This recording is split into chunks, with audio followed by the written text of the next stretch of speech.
人だとなかなか顔作れないですね。作ってみた私。Hi, come on in. Glad you're all out here. Yeah. Terrific. Hey, of course. Good to see you one more time. Wow. Also, I see you at the flight line. Yeah? That's me. I like the fresh air, the outdoors. Yes. That's right. So you look so much happier, you got rid of stats. Yeah. Perfect. All right. Want to refresh yourself? Yeah. See crowds. Right now I'm dealing with county.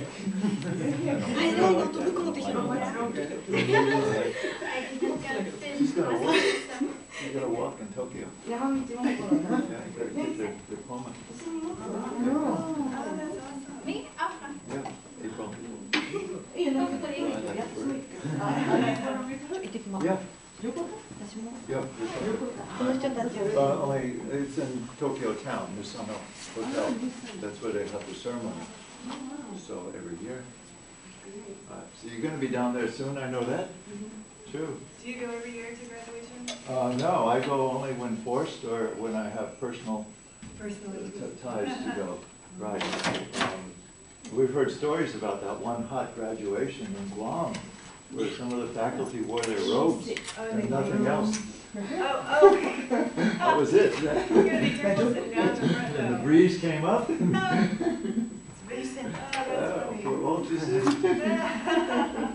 Oh, really? Distinguished faculty. That's funny. That's hilarious. Yeah, well, I didn't think it was too funny. No, I mean, it's funny. Funny, I wasn't involved in it. Funny. Because I'm in no way connected to that. That's funny. Well, they say that one of the purposes of the graduation is exposure. Those ropes are hot, though. You have the really good ones, you know? They're thick. And The ropes? The ropes, yeah. They're hot. They would be hot, yeah. I haven't heard any emails from them, so I don't think they're going to pay our way down this year. Yeah, last year they offered to. Oh, they did? Yeah, because the president from El Delphi was coming in. Oh, okay. And so they wanted to have had the audience. That's pretty funny. That was the way they said it. But Yeah, I had the audience. It's true. yeah. The job as a nurse? That's Yeah. kind of a job. So. When last year, you know, my daughter graduated from the high school, and they had the graduation in the Sawa Civic Center, and she was the valedictorian, so she was in the front. But She's valedictorian? But she's like me, not used to wearing dresses and things like that, so she wasn't really thinking. So she's in the front, and she puts her leg up like this. I wanted to be a nurse. Yes, that's that. I know. My friend and I are in the audience, really trying to get her attention. She said, "Oh, they like, And then she realizes what we're telling her. She's like, "Oh, we were like that." delete, edit video. Yeah, I noticed that. But I you think say, once you post it, you look, it's once it's on the internet, but I noticed that the guys that edited the official video, Almost there. if they had been doing that time on it. yeah, right. They're kind. Yeah. They're kind. They're professionals. Yeah. 私がまだから She also, when my husband introduced her, because he's a teacher, 50分 so だから when ね you the teacher introduced them, and he gave her this really sweet introduction, so then she started crying, like, in the beginning. So they edited out a bit of her crying. So she couldn't get her It act was like the together for a few Olympics when minutes. they play your national anthem. Oh, yeah, The she was cameras like- just wait for the tears to come. Yeah, they do. デニス君、はい。元気よ。 Trying to get there. Hi, Dennis. Good to see you, guys. My favorite Hi. teachers. How you guys doing? Relaxing. Hurts one, hurts all. That's nice. Hurts one, hurts all. Hurts one, hurts all. So that's a good way to hurt all. Just hurt one. Oh, wow. Your name is Brad. That's 3 years. Yeah. I'll go my bicycle first. Okay, bud. I'll go my bicycle first.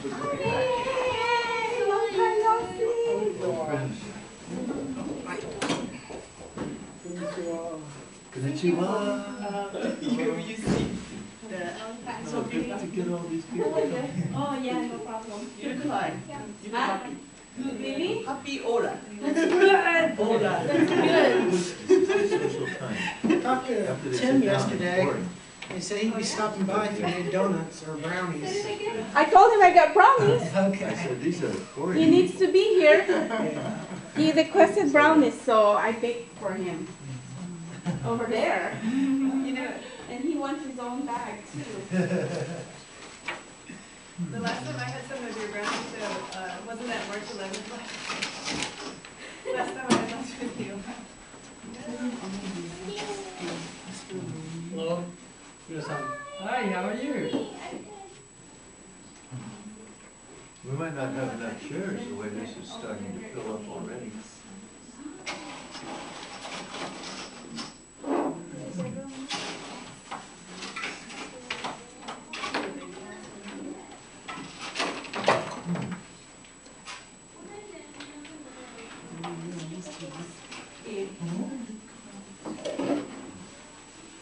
I think David's in the bathroom doing a rehearsal in front of the mirror.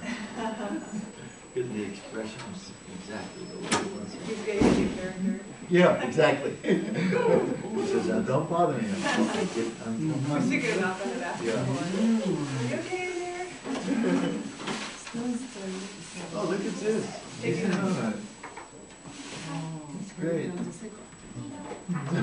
Don't bite.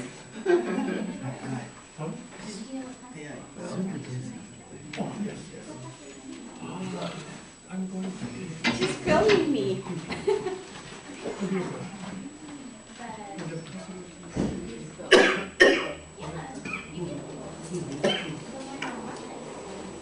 Come on in. Soto. Hi. Hello, man. Appreciate it for, And then, I know you will be patient. And the same in just person. fun trying to finish up on my paper with service and I need a picture of you. again. I went back and talked with them again Because it's, students are. Tuesday about working with the youth center again. Whenever you. I'm sweating, but you look so pretty. I'm sweating too. I can You're so pretty now. Okay. Calling around to nothing. Oh, I that's think I great. was for a sofa. And she's like, Yeah. okay. Drink. That's a photo. Was that you? Fine. I'll catch And you. the baby. Okay, I'll be right back. Is that the down? Working in children. I'm sorry, I'm not okay, I was standing around. She took it. I never usually wear high heels. We should get a picture of all of you. Over there? Yes. Mary? And then don't forget the bag. And the basic. Oh. Keep on going. Oh, very nice. Well, I'll get it. So we can get the, Mary and Troy. ほらみんなで写真撮ってんだよ。 Like what you were facing? いいな。 Before I put my house on and I'll keep it. Yeah, wait, you said what? 私は今撮ってますね。英語のクラスなんですけど、全然興味があってね。 I'm from. Is that okay? Yeah. Great. 私はメイキング受けてますね。この先生の。 Yeah. Who's going first? You? No, David Jenkins. そう、ドラマですね。 You're doing what? Child. そう、先生がそれもなんかね、やってみなさいって言ってたんだよ、ドラマ。劇俳優。アバターとかやる。 Yeah, there's a program called I David's Drama. see. それだけ言えればいいんでしょ。 But I'm not going to give you a presentation, but I'm going to give some. ね、食べていいのかな Yeah. Yeah, but For the chili. Your friend? I made the chili myself, so I mean it's. you made it yourself. That's good. デニス写真撮って、ミエンの歯の写真撮って。 Huh? Oh, he デ was. ニス君、ヘルプミー。ここだよ、ここ。タッチパネルだよ。ネギサちゃん、ネギサちゃん。嘘です。日本人です。デニスも撮ったって言ってたからね。あんたが。 Did you already? No, no time today. Oh, okay. Professional だね。 Like 戻ったね。はい、いいよ。Next だよ。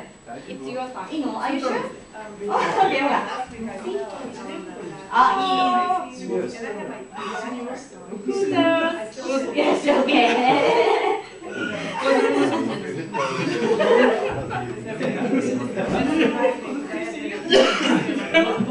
How many courses are you taking this semester?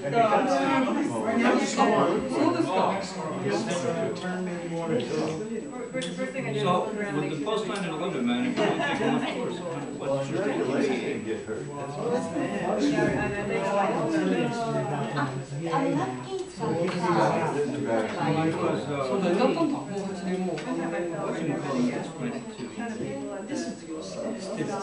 They all come over and socialize.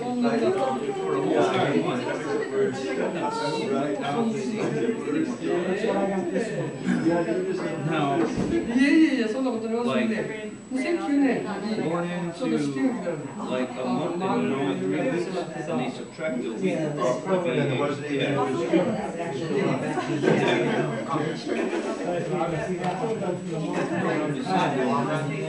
Because they count, they consider. 選んでる人だったらちょっと探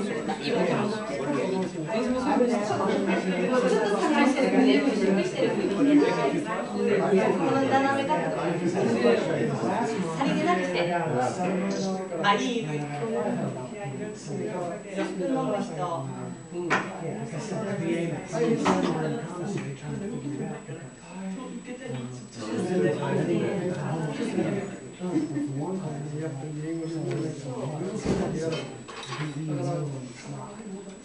Yeah, as long as you got, as long as one of your classes is live.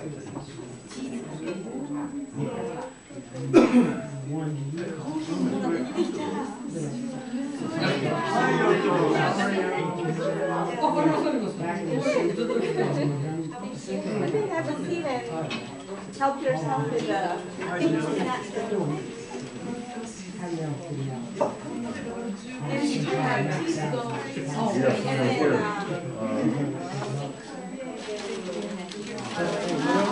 One first? Yeah, come on.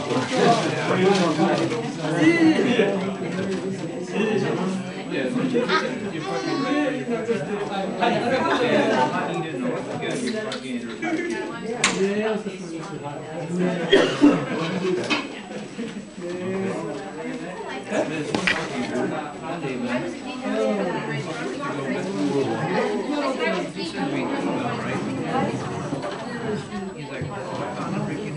So you've gone outside tonight. I'm sitting here and Yeah.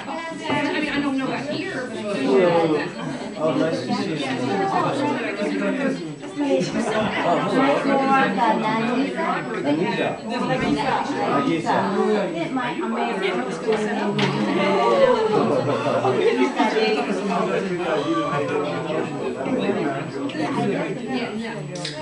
Oh, good. Glad to see it. Yes. Well, I hope you like that. Nice to meet you.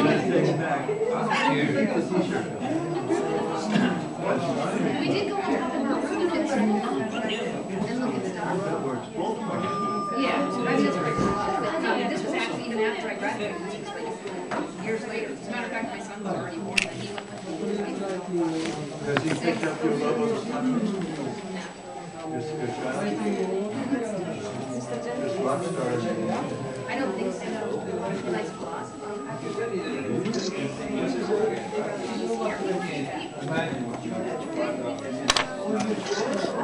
Yeah, well, I thought he might be your brother, but that's, Oh, please, come no. on. No, he's my son. You're joking. I've never known anyone before. Really should have grandmothers, actually. He has to be honest, I remember. Now I'm glad to talk to you. How are you?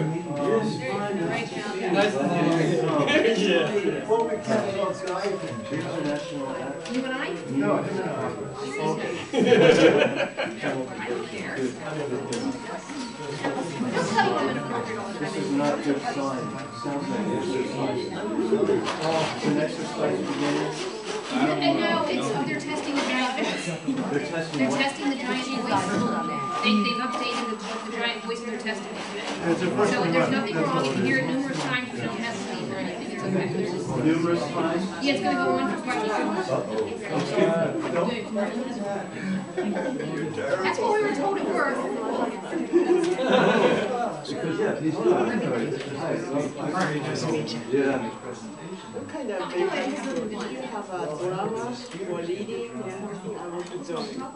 Oh, okay. Nice to see you. I haven't seen you. Maybe a book taking Yeah. or like a theater. Theater. Theater. Yeah. Yes, good. Well, glad you could come.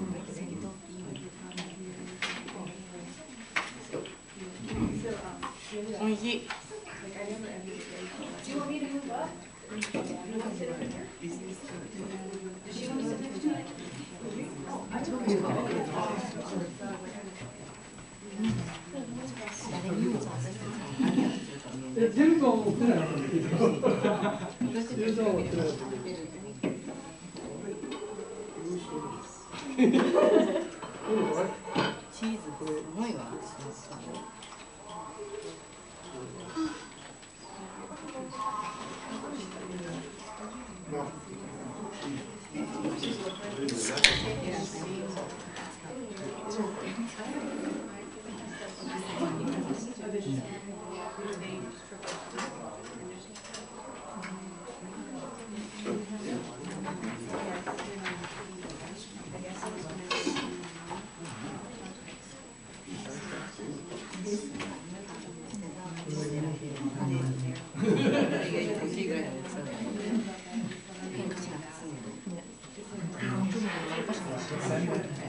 No, but I was going to ask me.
Yeah, I did give it to them. No,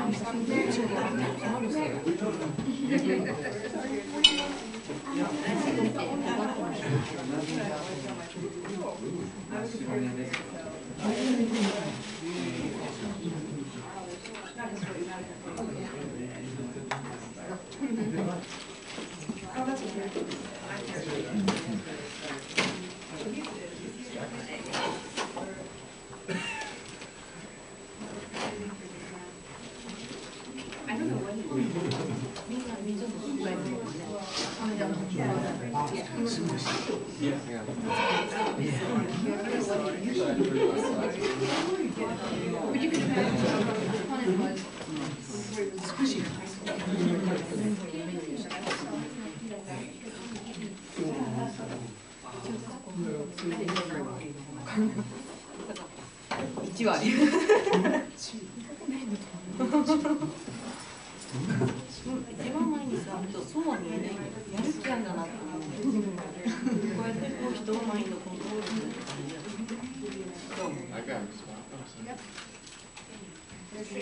They're getting a lot of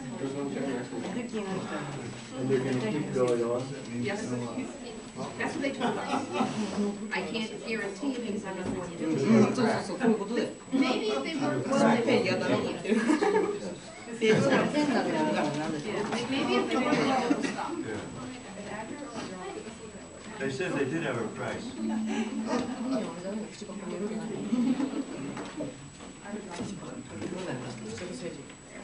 よかったね、じゃあそれをアメリカ人の口から聞けてよかったね。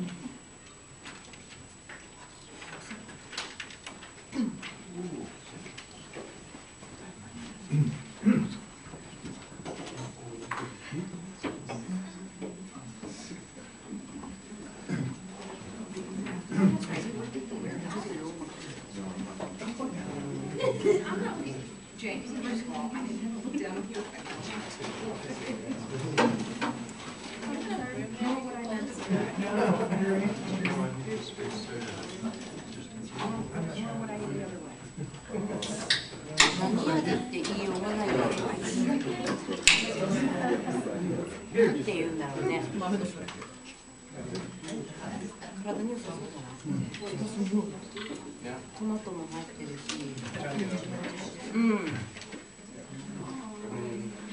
セロリもあるかと思って、ちゃんとチキンも入ってるんですね。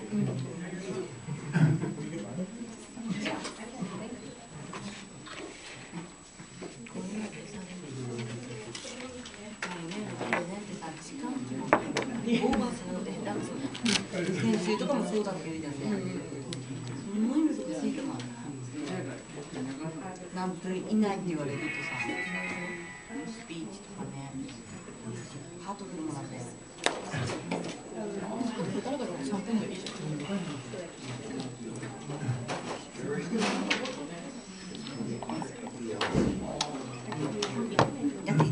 帰っちゃうんだよ。近いになったら話してる途中はただショックじゃん。ってなるけど、いいところまで持っていかなきゃいけないと思う。途中曲がらなきゃいけない時もある。だから難しいなと思った時間制限時間ってまあ上手に書いてくるんだよな。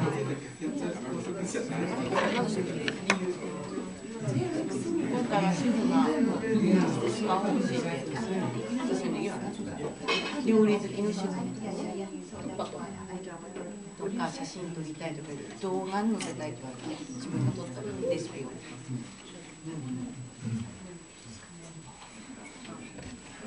で、レンズをする防水だから。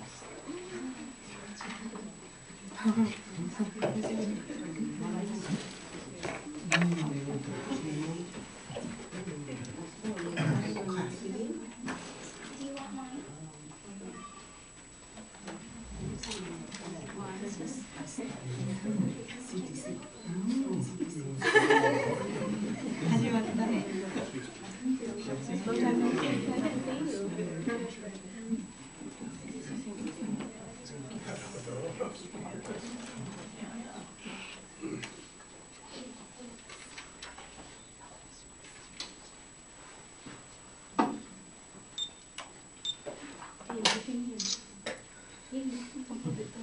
I've met men with vision.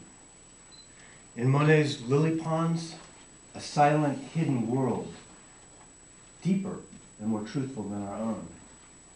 In Gauguin's islands, an illuminated innocence that mocks all of our codes, our social relevance, our high ideals.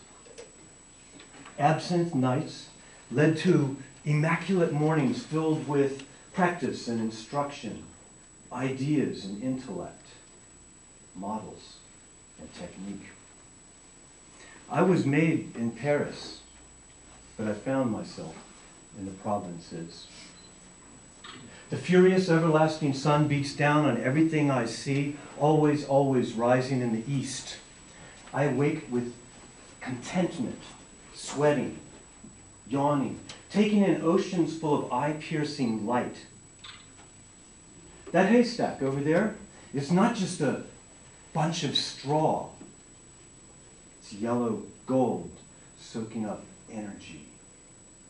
And down there, those giant green cylindrical cypresses, They're being pushed by a swirling tide of air that's found its origins in Africa. I mop my brow and continue stroking the petroleum paint.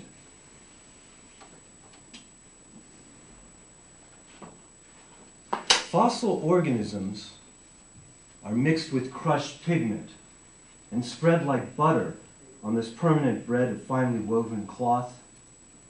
I am defying entropy. I am raising a hell of existence to living heights. I'm not just perceiving reality, I'm creating it. And the hot sun gains radius, beats down on my meager brain, making me receptive to what's alive. And then suddenly I see that everything green-brown is also orange-blue and animated. Because all life is holy.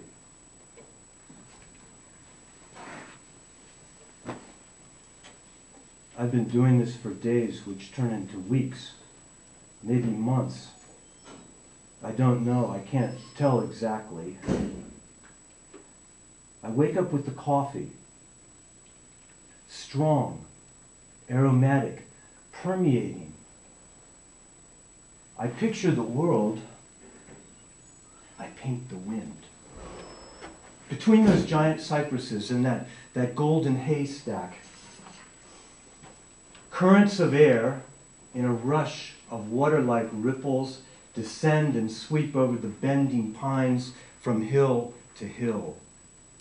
Smooth, deep currents, cascades, falls, and swirling eddies sing around every tree and leaf like mountain rivers conforming to the features of their channels. I am in love with life.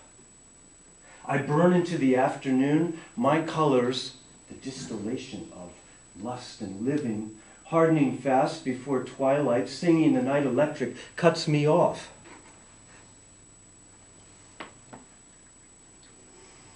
Now I'm in the cafe, drinking in the acid sweat of workers' labors.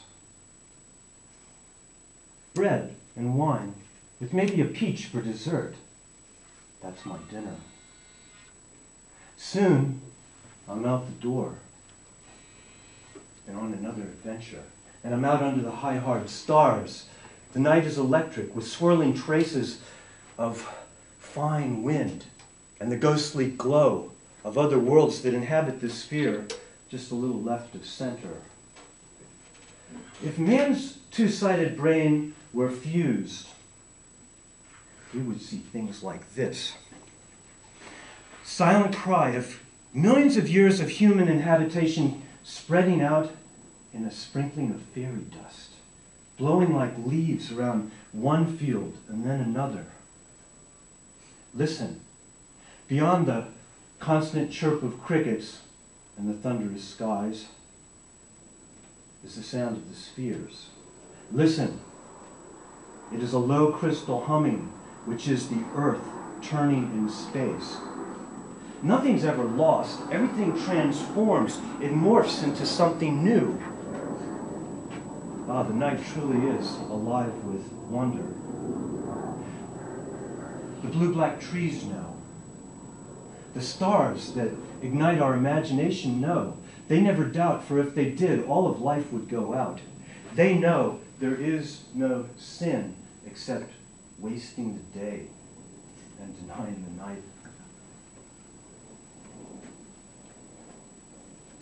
I'm just an observer on my way to another life, one that's beyond this one, just a little left of center. Just as a train is our vehicle across the terrestrial landscape, art is our vehicle to the stars.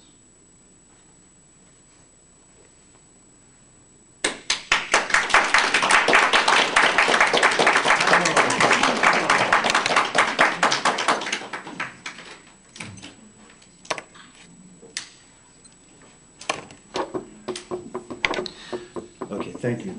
Wow.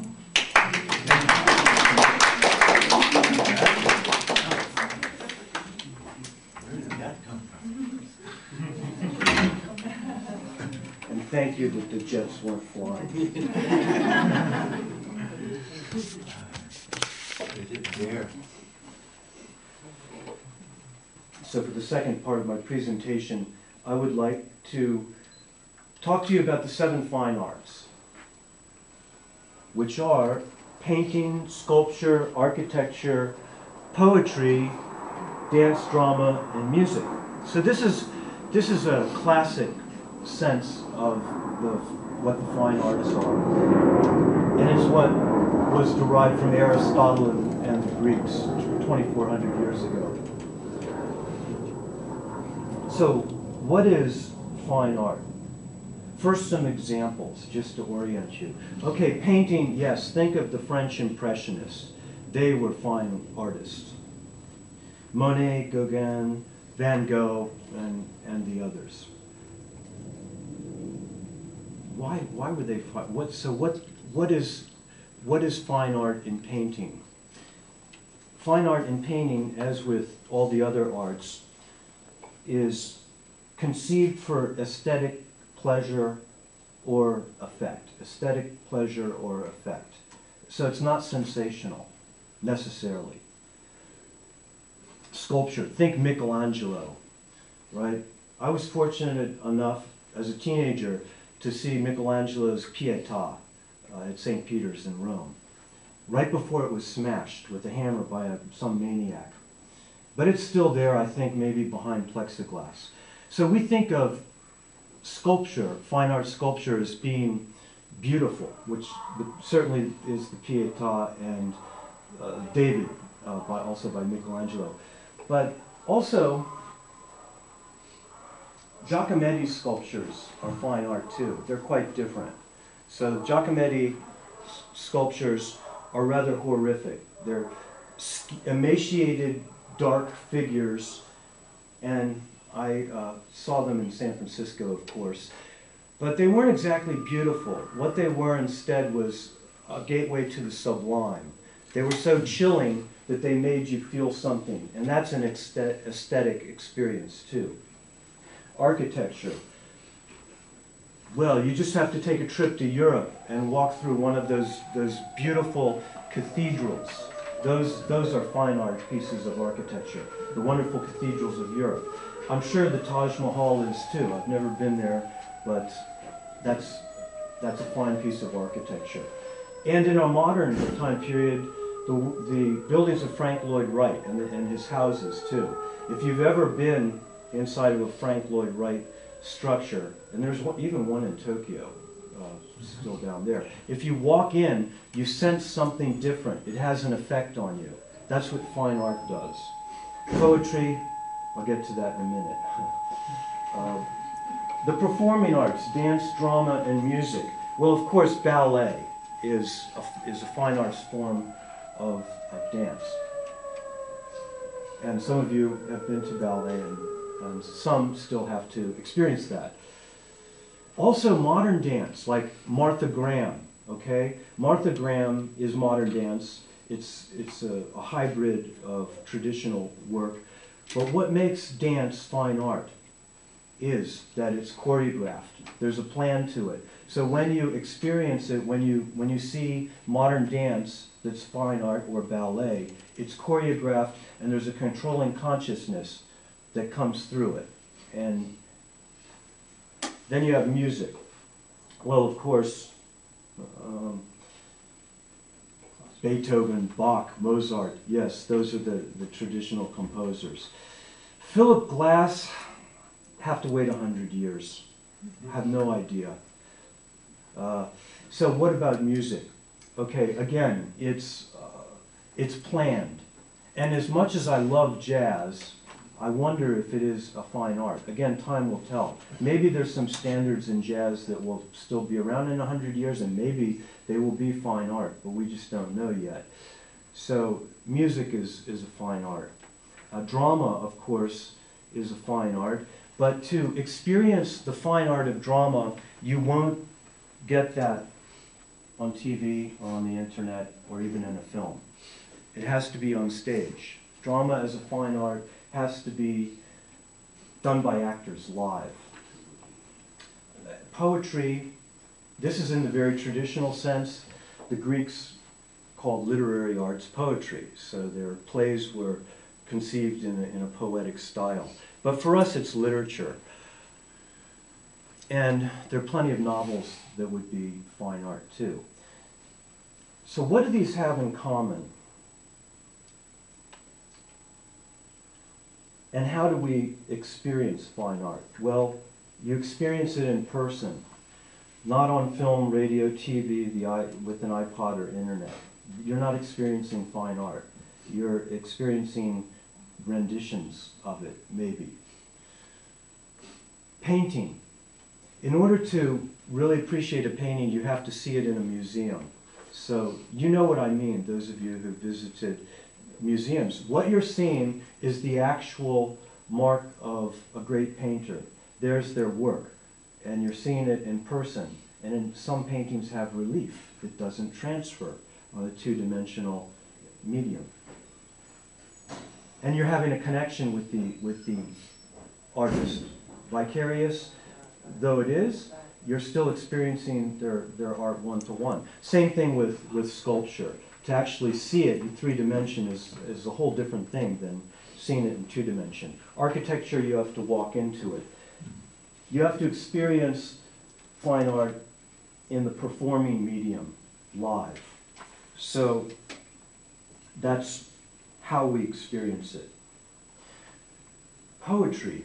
Well, it's a literary art, so I'm afraid not many of us spend a long times of the day or night engaged in reading poetry. I mean, some of us do. Some of us write it. However, when I was in university, we would go to poetry readings. And a lot of us would say, to understand really what the artist's intent is, you have to hear them read their work. So I would say to experience poetry as a fine art, you need to hear it in a reading. Poetry slams are something different. They're too sensational. It's the modern equivalent of a reading. And from what I can tell, what's being conveyed in a poetry slam is not contemplative, it's rather in your face and sensational. Although who knows, it could develop into something else. So that's what they all have in common. How do we experience fine art? We engage in it live, in person. The last question is why? Why experiencing fine art? I think the reason is that it's an antidote to the high-tech culture that we're constantly bombarded with. Every day we wake up and turn on the internet, and that is if the cell phone doesn't wake us up first. So I encourage you to attend a dance concert or a symphony, listen to the symphony orchestra in Hachinohe, or the next time that the London Players come to visit Miaswa, check them out. I guarantee you a clipped, modest rendition of Hamlet over there in the Mokoteki Theater is 10 times better than anything you could see on film or TV.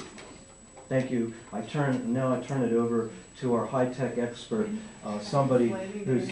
Yes.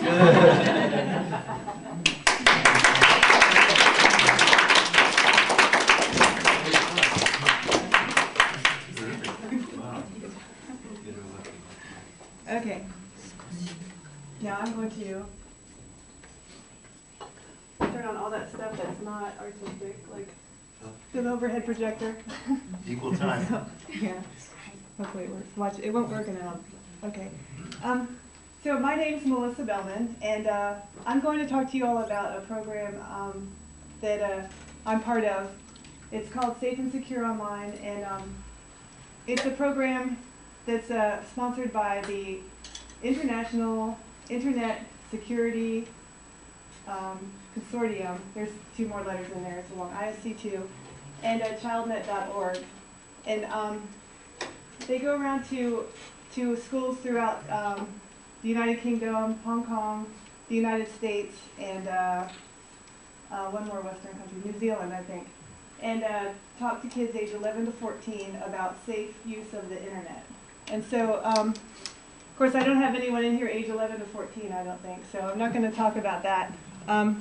What I'm going to talk to you all about is some information that has been gleaned from this particular program by talking to the kids. So what I'll have is 10 tips for you as parents for how you can help your kids surf the internet better.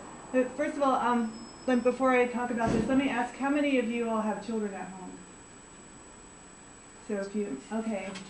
So, well, even if you don't have children, or if you're going to have children soon, this is still important for you to know this information, because, not to steal from the late Whitney Houston, but the children are the future. They are going to live in this internet world that we've created, and so it's our duty to protect them and teach them how to navigate this world. They can't, it's too late for them to try to not be part of it. So so I told you everything on this already. So Canada, that was the other Western country. So here's a few statistics to start off with.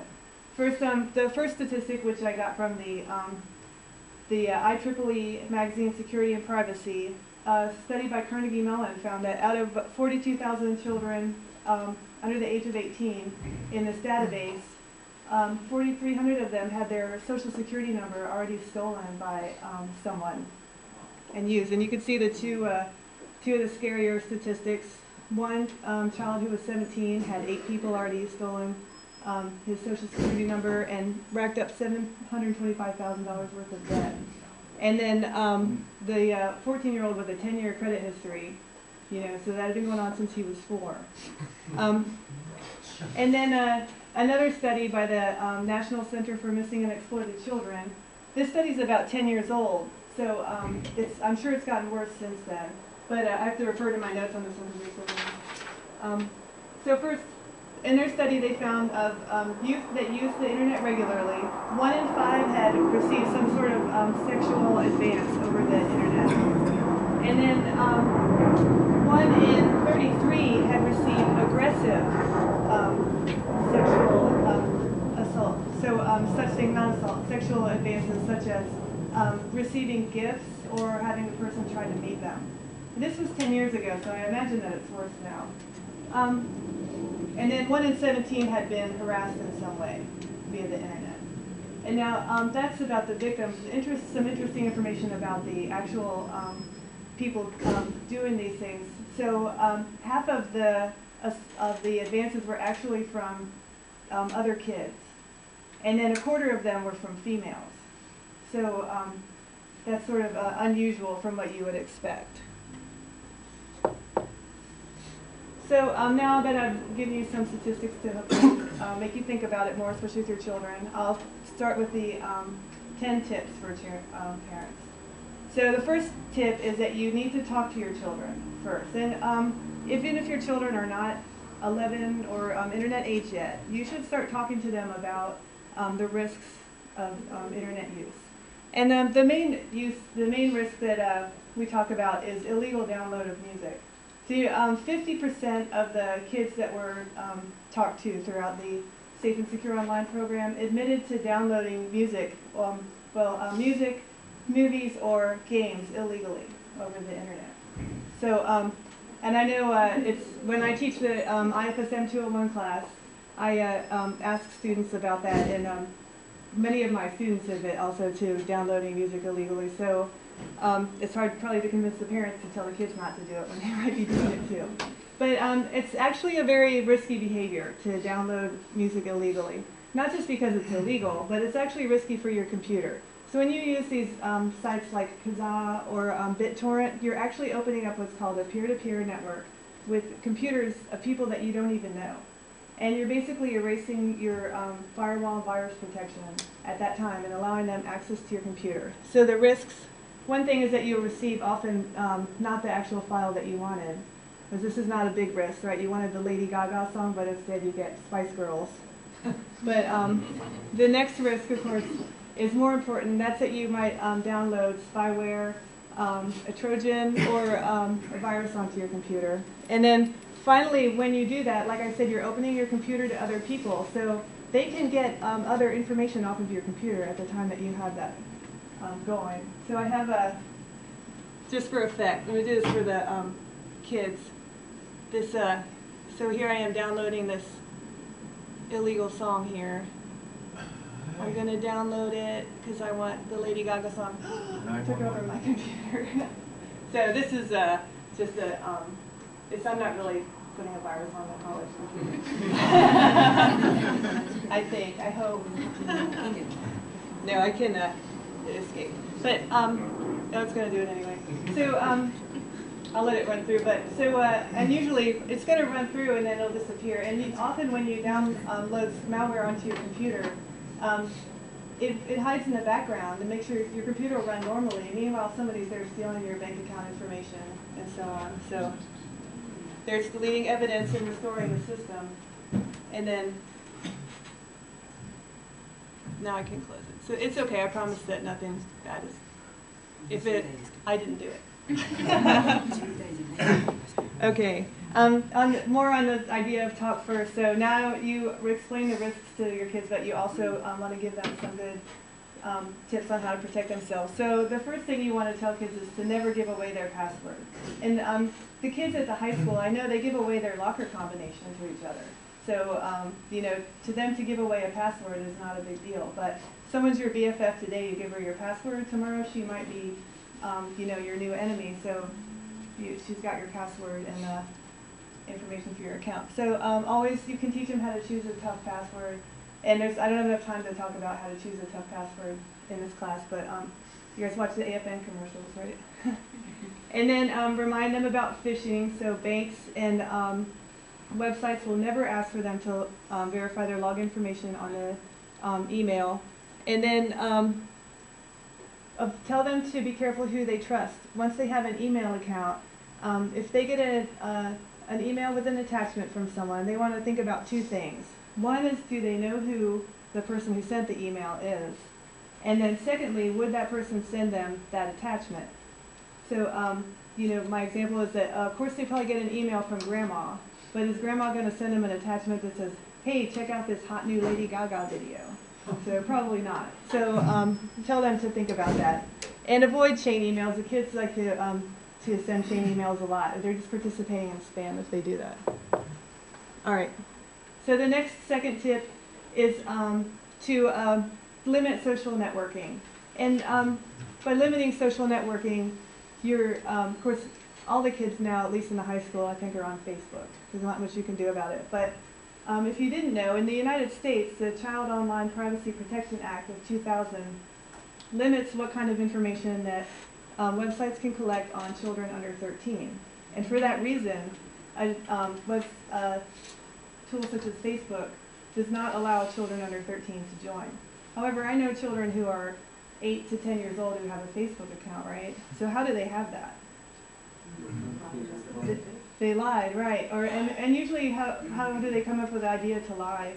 Often their parents sit there and tell them, just say you're 15, you know. So, but there's a reason for not allowing this information to be collected on children. So, you know, they're too young to know how to behave in this situation, what kind of friends to accept and things like that. So I really urge you to not let children under 13, and really I would say wait until about 15 or so to allow kids to participate in social networking. It's interesting that, I got it ahead of myself. So there's this network, and I have a slides for a copy of the references for you guys at the end. So this reference right here, digizen.org, it's created by an 18-year-old kid, and so it's written with some information on how to properly participate in social networking in a way that kids would appreciate and not feel like they're being told this by adults who don't know how it is. So, okay, now I have a really quick video. I shouldn't go over my 20 minutes. No, so, it's cool. This is, it's called Once You Post It, You Lose It. And so I know we talked about losing it earlier. So, see if I can make it big.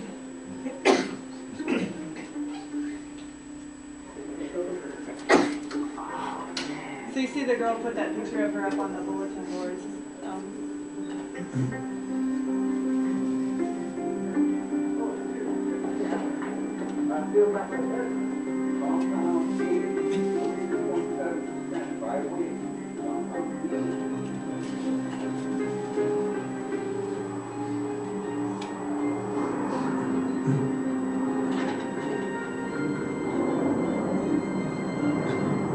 Once you post your image online, you can't take it back. Anyone can see it. Family, friends, anyone. Remember, think before you post. Here, I'll stop it a little bit early. But that's it.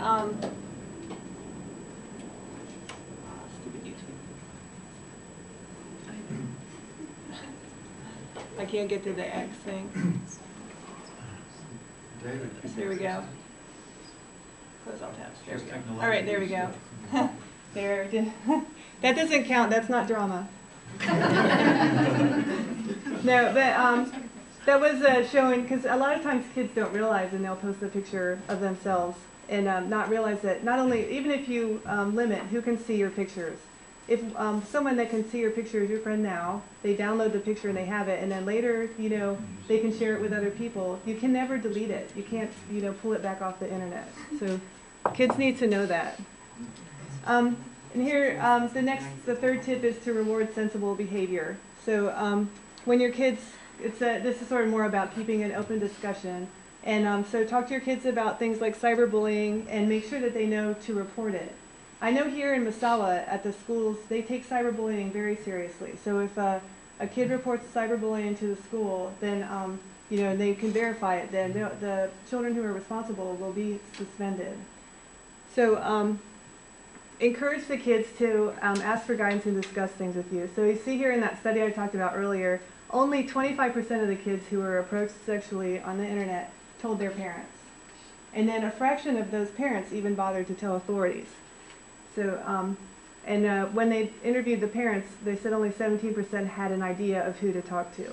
So I have some references in the up here for you, but also I talked to the NCIS here in Miaswa, and they said that if you feel that there's been some sort of criminal behavior on the internet, you can call the 35th Security Forces Squadron, their help desk, and they will take care of it right away. So they'll take it seriously. And then another website here for kids is the ChildNet Sorted website, and it has tips for kids on just how to protect their computer in general. All right, so here's one of the tips that I think is most important. Computers do not belong in children's bedrooms. They need to be in an open area, a family area where the parents can see what they're looking at, and also you know, you don't need to sit over their shoulder, but if they come across something that makes them uncomfortable, if they're in their room by themselves, they might just deal with it. If you're right there, you know, watching Jon Stewart on TV, they might say, "Hey, Mom, look at this." So, and of course, the statistics from the study. So they said 85% of kids have computers in their room, and 75% admitted to being online after 11 on a school night. So they should be sleeping that time anyway. Just be a mean mom like me. So the next tip is that you can't rely on parental controls. Does anyone have like a net nanny or parental control on their computer at home? So, well, they work for little kids to keep them from seeing things that they accidentally, but the older kids can figure out how to get around them. And I know this at the high school, they're always putting up new programs for net nanny type programs, and the kids are getting around them. The teachers are like, "I can't get to my YouTube anymore." The kids are like, "Well, just do this." So it's better to educate them on good behavior than try to block it. And so the third reason why you can't rely on parental controls also is that you have to remember that now the internet is ubiquitous. They have internet access on everything from their cell phone to their game devices to their music players now. So you can't really just block stuff at your computer at home. They need to know how to treat the devices all the time. And then it's true that the online gaming devices have become a major target for cyber predators, especially targeting young boys. So you know, you need to keep an eye on that for your kids. All right, then I threw in a cartoon on this one, but Also, parents should understand that friend collecting for kids is competitive. So they collect friends, people they don't even know, just to rack up the number of friends. But this means that they're vulnerable to taking friends with someone they don't know. It could be someone that put a kid's picture there and actually be, you know, someone completely different.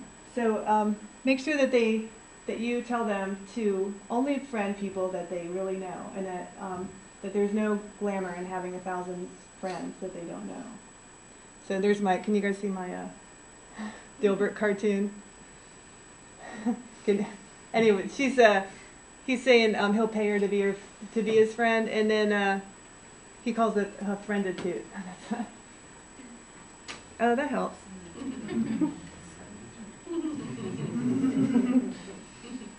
So, okay. All right, the 8th tip, so we're almost through. So the 8th tip is that their friends are a common risk. So the thing with this is that kids will do things with their friends that they might not do alone. And of course, it's the same stuff, just like smoking, drinking, stuff like that you warn kids about. But they'll engage in bad internet behavior with friends that they might not have done alone. So, and of course, just like all people, they're braver over the internet. So they'll put up insults, and they'll often engage in cyberbullying with someone when they wouldn't have been, someone who wouldn't have been a playground bully will join in on a cyberbullying episode against one kid just because everybody's doing it. So, and then I don't know if you guys have heard about sexting, but that's where kids will send each other racy texts that they would never say to the person face to face, you know. And then that sort of leads up to situations that they just don't want to be involved in. Also, they found out that students are doing more sophisticated attacks on their teachers, actually creating fake Facebook profiles on the teachers to try to discredit the teachers. So one thing that you can definitely teach your children is that it's okay to unfriend people. And if they're like us, I have a few family members that post stuff on Facebook that I don't agree with, so you can also hide people without hurting their feelings. And if someone's become a real problem, there's a way that you can actually block a person from ever seeing anything that you post. They won't even be able to find your name, and you will never see anything that they post. So Facebook has that ability. And if I don't have time to explain it today, but if you ever want to do that, all you have to do is Google or Yahoo or search how to block someone from seeing your Facebook at all. It's pretty easy to do. Go, yay. Okay. And number 9 is that reputations matter.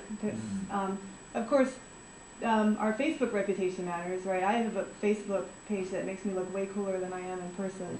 But and so the kids are the same kind of thing. But what we mean here is that what they do, their internet and social networking behavior right now, is going to have an impact on them in their future. If you have a 16-year-old kid now who's posting stuff, he's going to apply to college next year, right? And the colleges are looking at that, especially the more prestigious colleges and scholarship programs. And employers are looking at it. And then, 10 years from now, he goes for a security clearance, and they look back 10 years for the security clearance, and they do look at your social networking behavior. So your kids need to know that. All right, and then lastly, number 10 is that if all else fails, tell your kids that their behavior can have an impact on the parents and your family. So again, I was talking about the pirated videos, music, and games. So those peer-to-peer networks are really a very bad thing to get into. And so they can open your computer to cyber attacks and allow malware to be loaded onto your computer so that your identity, bank account information, and even if you have company information on your computer can be stolen. And your broadband can be blocked. I know Verizon has in your policy, if you sign it, well, we all have to sign it or we were not going to get Verizon, that if you are found guilty of downloading illegal music and so on, that they will cut your connection off. So, and of course we all know in the military it's important for our kids to understand that what they post can be a threat to the actual military mission. So that's it. That's my references, and so that's all I have for you guys. I have copies of references up here if you want. And then, so next we have We're going to the stars with Dr. Ealing. So.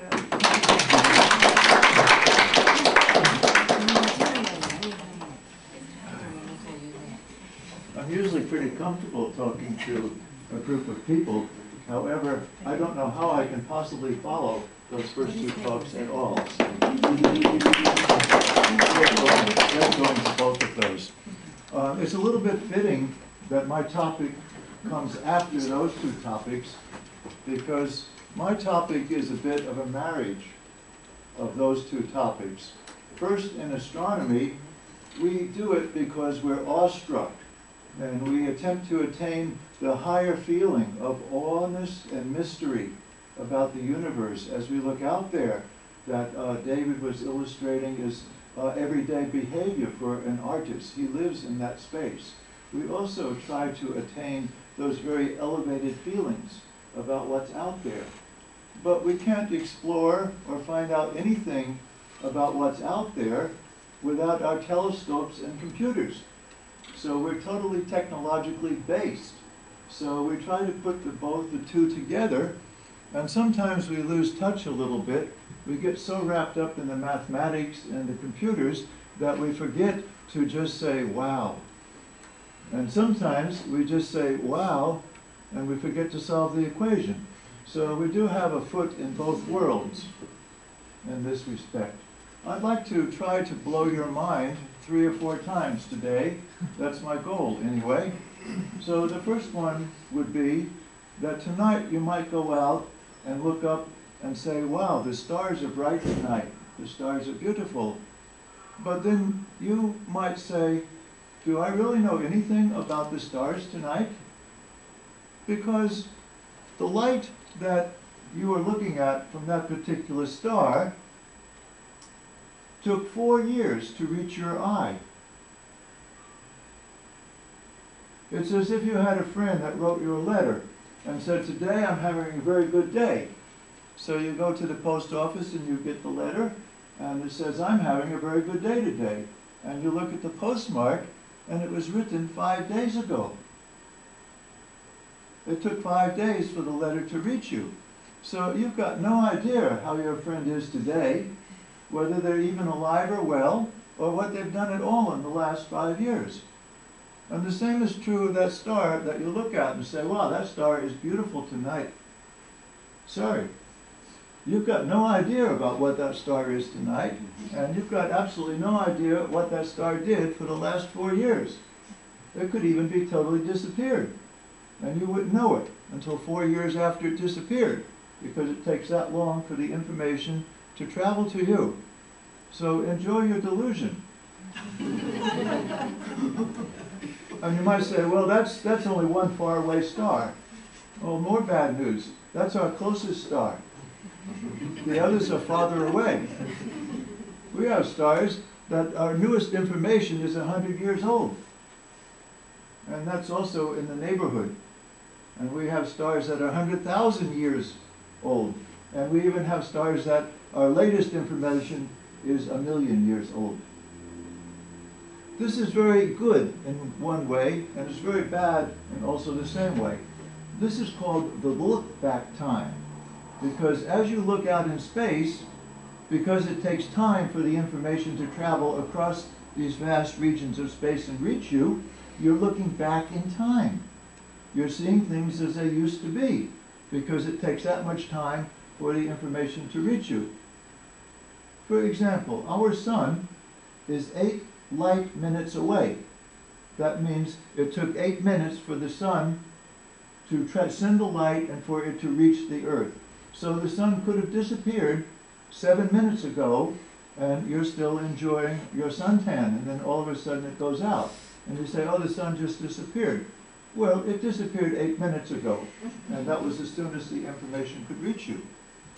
So as we look back in time, and by the way, the farthest back that our technological telescopes and computers can now look is 3 billion years. We can look that far back in time, and we can see the universe the way it was 3 billion years ago. Now, that has a good and a bad side. One, we would really like to know what's way out there today, there could be some cool dudes out there, but if they tried to tell us they were cool, then it's going to take 3 billion years for us to find out that they were cool, and we might not really care anymore, and we won't, for other reasons I'll go into. So this look-back time is very bad because we don't know what's currently going on in the universe. It could get you a little nervous. Anything could be happening out there, and there's no way we could find out about it until much, much later. But the good side of it is we get to see ourselves the way we used to be. Because we can assume that that part of the universe is very much like our part of the universe. So if that's the way they looked 3 billion years ago, that's also the way we looked 3 billion years ago. So it's really a history video. As we look back in time, we're just looking back in different eras, way back to the very beginning. So it's made to order for that. It's disturbing that we don't know what's going on out right now, but in no other science do you get a ready-made history book for you. The farther you look out, the more back in history that you're going. So it's very, very good that way. But there is a limit to this. And we're very near the limit right now. Because that is, you might not know this, but it's true. 15 billion years ago,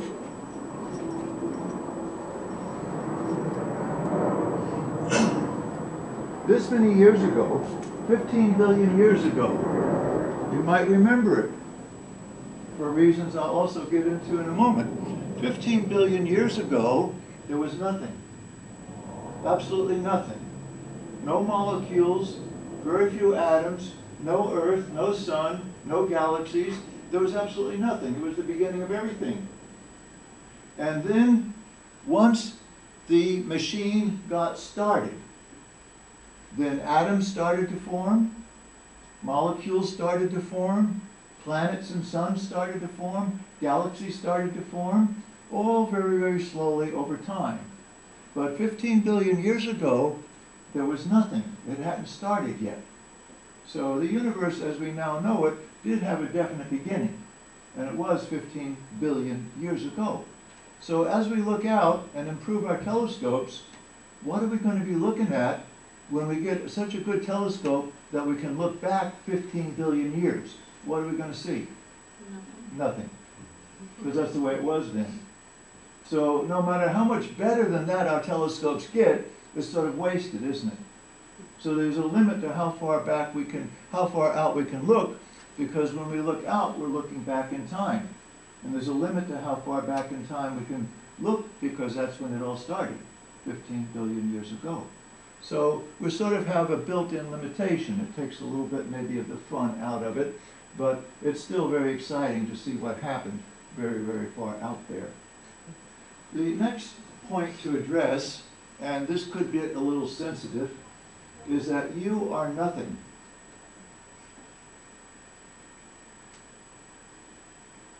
Absolutely, the nearest thing to nothing that there absolutely could be. You might say, well, you know, how can I be nothing? I'm solid. I'm standing right here.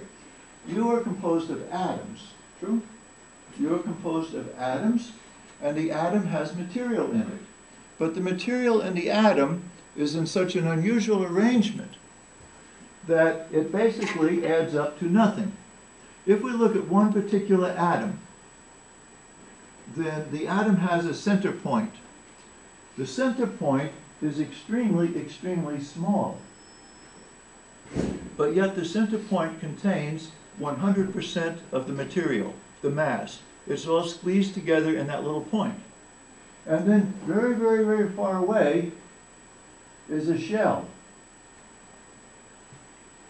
The shell prevents other atoms from getting into that region. It gives some structure to it. But the shell is very, very light. It has almost zero mass.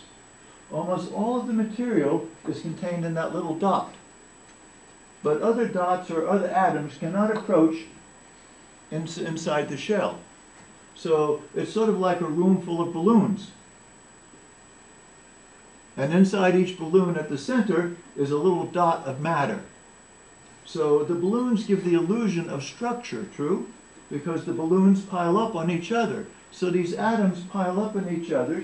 They can't penetrate. They're like bubbles. So they give some structure to yourself. But if you go inside each atom, between the outer shell and the little dot at the middle is nothing.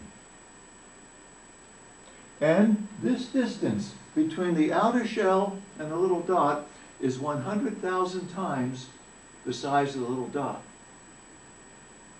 So 100,000 times is empty, and 1 out of 100,000 is something. So you are totally nothing. You're just these little dots. And the solidity of your structure is only because your eyes are so bad, you can't see this level of detail. If you could, you would say, yeah, I'm nothing. So I'm going to give you some idea of the perspective. If this was the dot in the middle of one atom that contained all the material, we would call it the nucleus. If this was a dot in the middle of one atom, then how far away would the shell be? Well, if I put this dot in the middle of Miaswa Air Base, then the shell of electrons would be the fence around Miaswa Air Base. And there'd be nothing in between. So this atom is 100,000 times emptier than it is full. So all this material is in this little dot at the middle, and all of the atoms are exactly this way. So the reason that you appear to have structure is that these balloon shells cannot penetrate each other. But inside each balloon, well, you say, isn't there air inside? No, we're talking about much smaller than air molecules now. We're talking about the atoms that make up the air molecules. So it's the purest thing to a pure vacuum that you're ever going to experience. So once you see these guys so proud of what they got, they go to the gym, they buff up, get in solid bulk. No, it's nothing.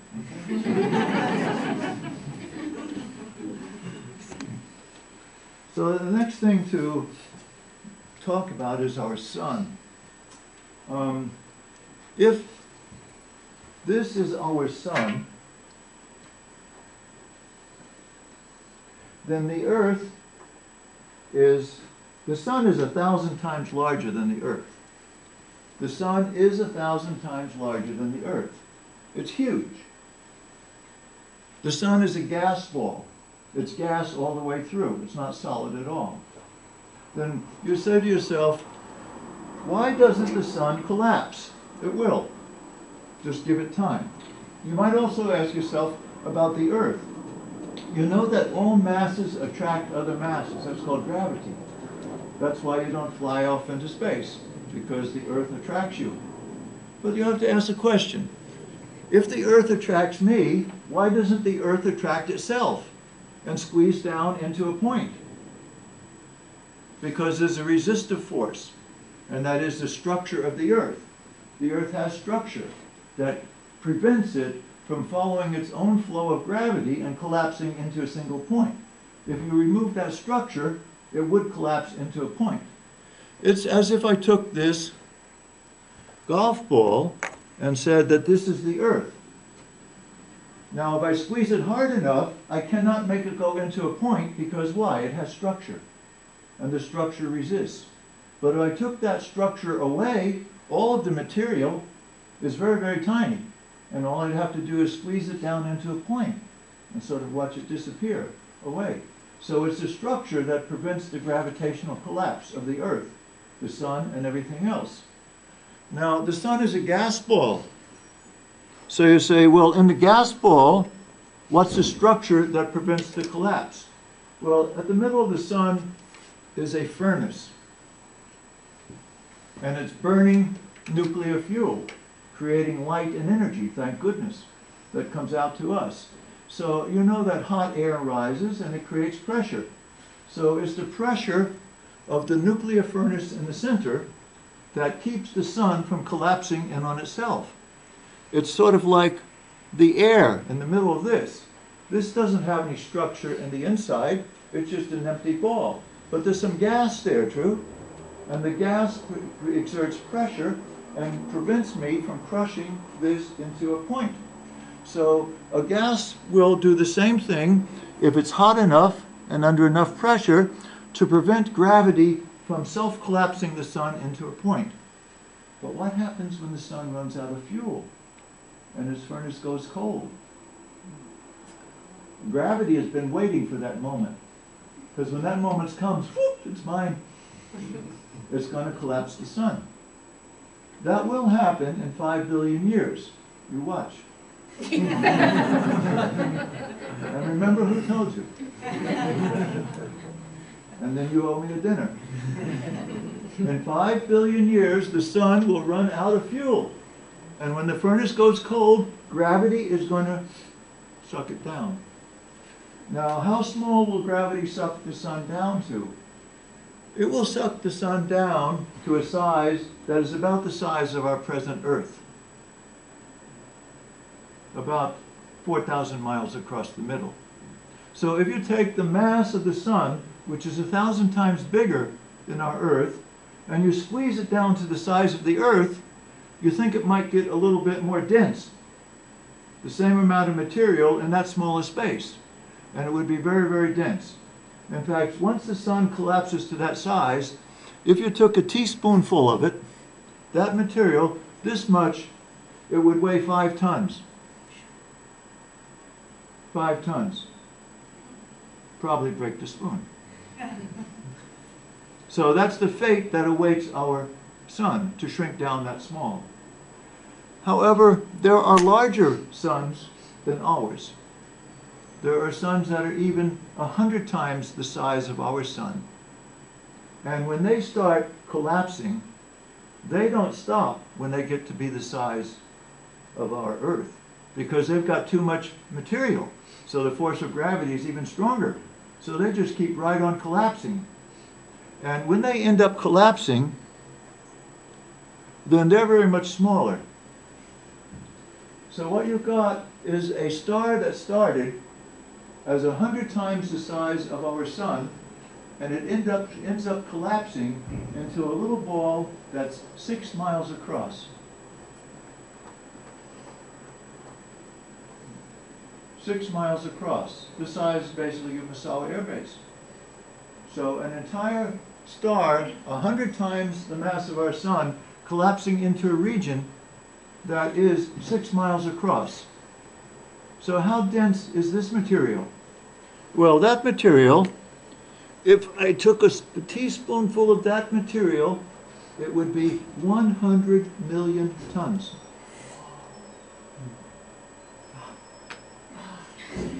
Pretty good for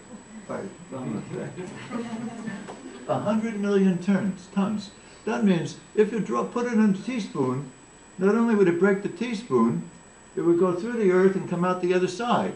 There's nothing going to stop it. It's that dense. So these stars, when they reach that degree of collapse, the reason that they collapse to that small minute is because each atom loses all of its buffer space. And the center point of each atom is touching the center point of the next atom. So the center points, the nuclei are absolutely touching. So it is one solid nucleus.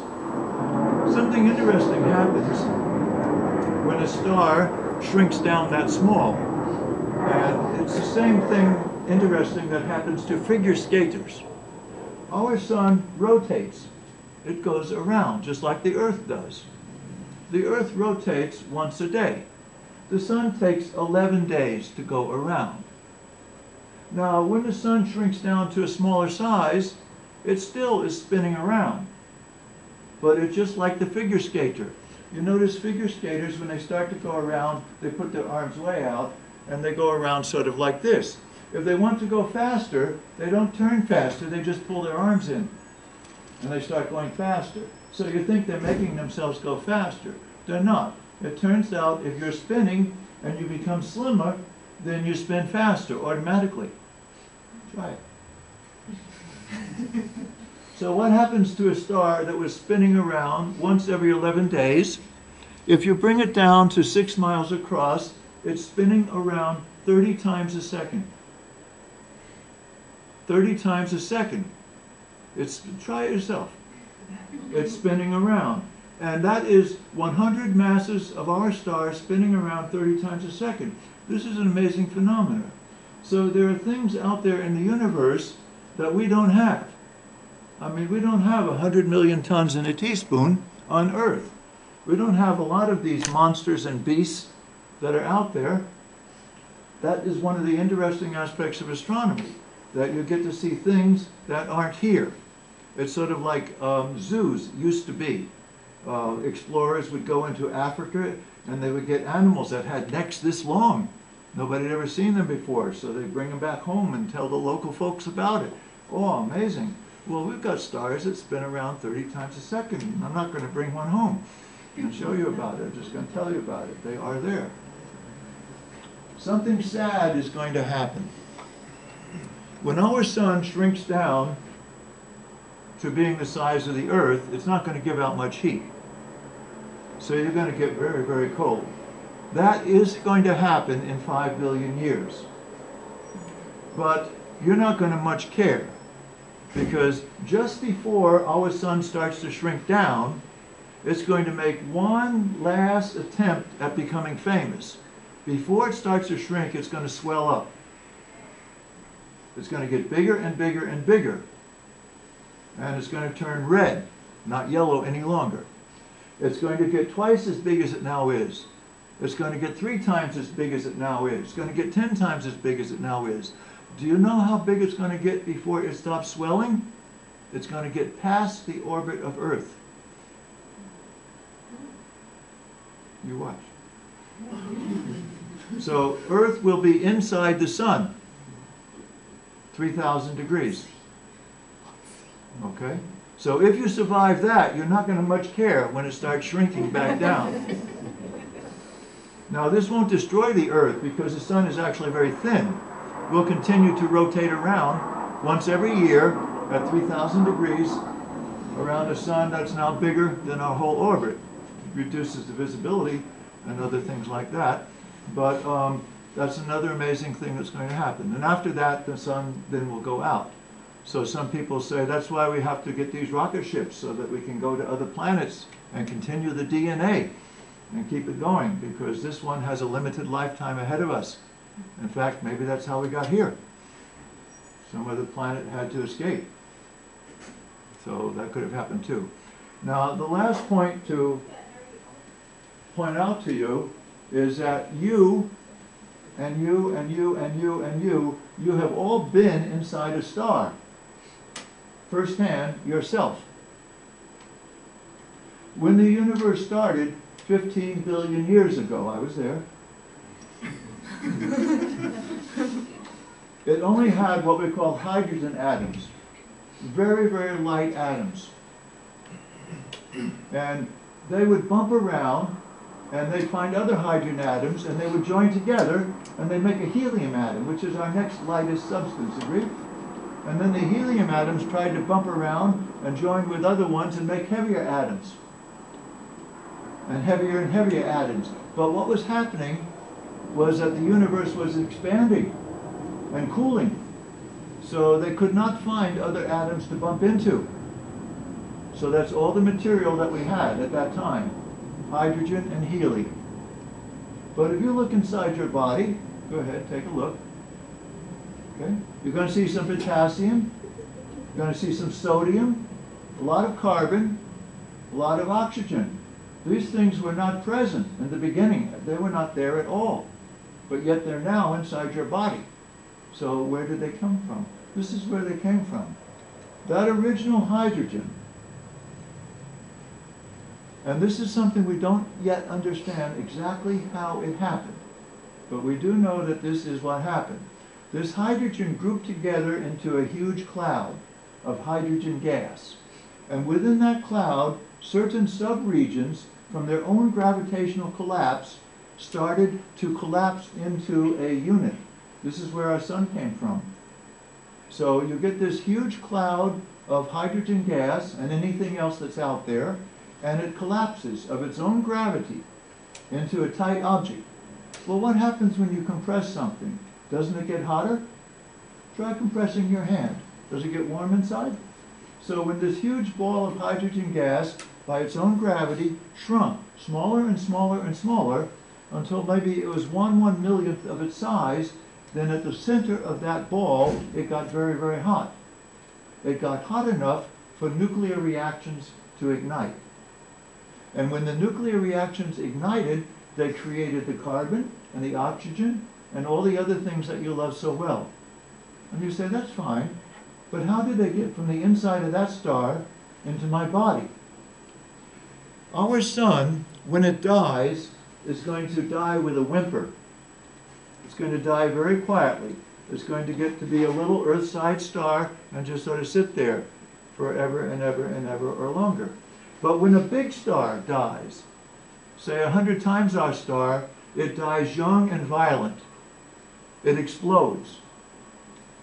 And when it explodes, everything that's in the center spews out. So all these carbon atoms, potassium atoms that it made, it throws back into space. It dies a hero's death. And it's spectacular. And when one of these giant stars explodes, you can see it in the daytime from the Earth. And every 100 years ago, we get to see one. And the Chinese, a long time ago, recorded one that they saw too. They say, well, there was a star, a sun, in the daytime. It was only there 3 or 4 days, and then it went away. It was a star exploding, throwing its guts out, back out into space. And when we take our telescopes and look where they pointed, we see all of this debris from the exploding star. And we get to say, verify, yeah, yes, there was a star that exploded. So when these potassium items and sodium and all these carbon and oxygen that you love so well get spewed back into space, then they mix and swirl with the hydrogen that's already there. And then what happens is you get another collapse of a huge region. Only now when the collapse takes place, it's not just hydrogen, it's enriched. Second generation stars have the output from the first generation star. And when they form a second generation star, they now have these elements in their cloud to collapse. And as they collapse on the way down to making the sun, then little planets break off. And these little planets now have the enriched vitamins and other things that you love so well too. So if you look inside your body and find a carbon atom, this carbon atom was not present in the early universe. This carbon atom, there's only one place in the entire universe that this carbon atom could have been made, and that's inside a star. And once it's made, it lasts forever. So those carbon atoms inside your body were born inside of stars. And you can feel it. So you've been there. Hi.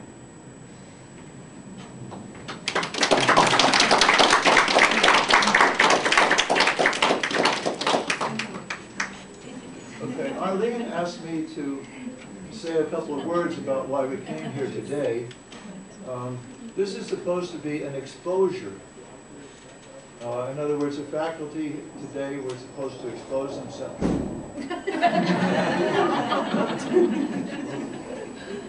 Expose the program for people that might be interested in it, but might not know enough about that faculty member to take a chance on them, or wanted to know a little bit about their teaching style, or wanted to know a little bit about the contents of the course. So this UMUC Presents was aimed at addressing those questions. So we have had 3 of us give exhibitions, exposures about those particular aspects about what you might be looking for. And the new semester starts 2 weeks from Monday, and each of us will be presenting courses in our discipline. I'll be presenting an astronomy course where we will continue talking about these amazing facts. Dave is going to take you into theater, as you saw how great he was, and Melissa is going to continue into exploring the innards of the computer. I'd like to point out also that Jill Roth is going to do the biologies, and anyone else in here would be there too. Now the, right here, Dr. Oh, Yoko is going to do Japanese language. Any of you want to improve your Japanese language also? Thank you very much. Okay, so 2 weeks from Monday is when we kick off the new semester, and you can register for any of these courses over the next 2 weeks. And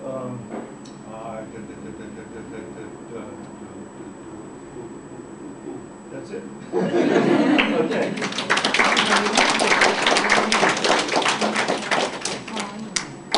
Thank you, everyone. everyone for coming. There's more refreshments in here, and you know our ladies and gents that can help you if you need help on registering. So thank you very much for coming.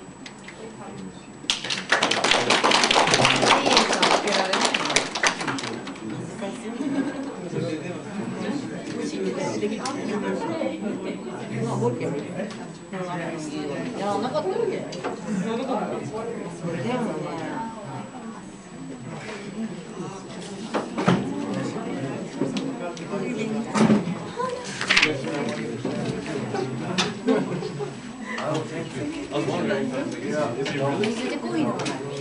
How do you enjoy it? That was really good.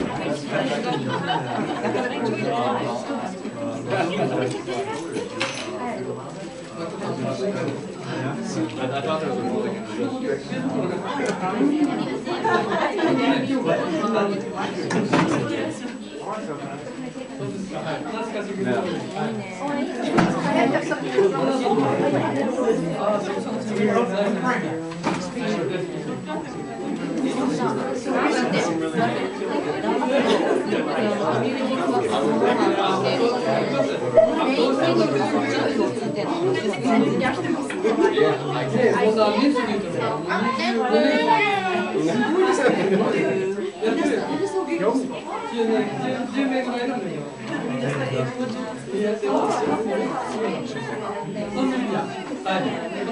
He's the guy that I invited over to Nice meeting you. He gets credit for I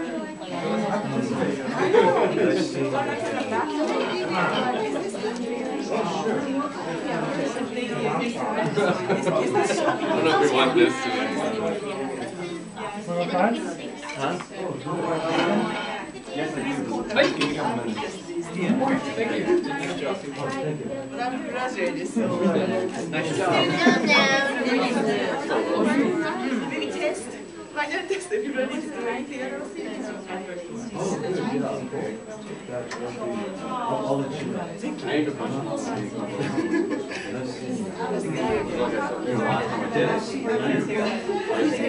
you and two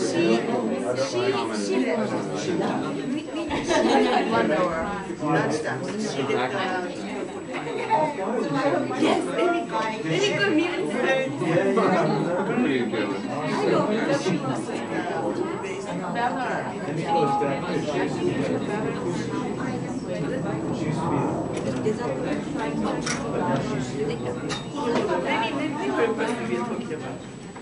That was.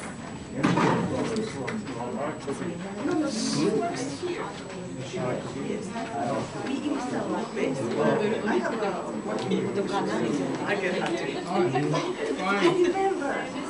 You guys did a poetry reading. I was with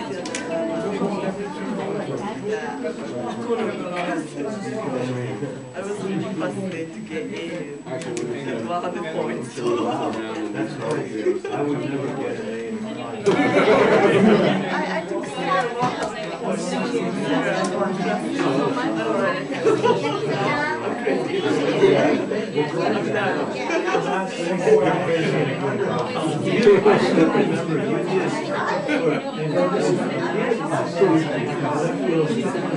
Yes, I remember. I was a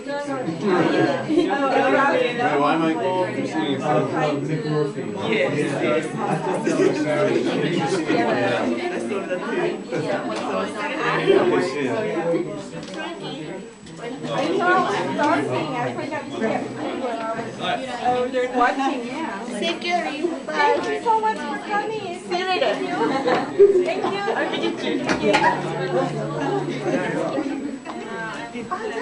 You did a beautiful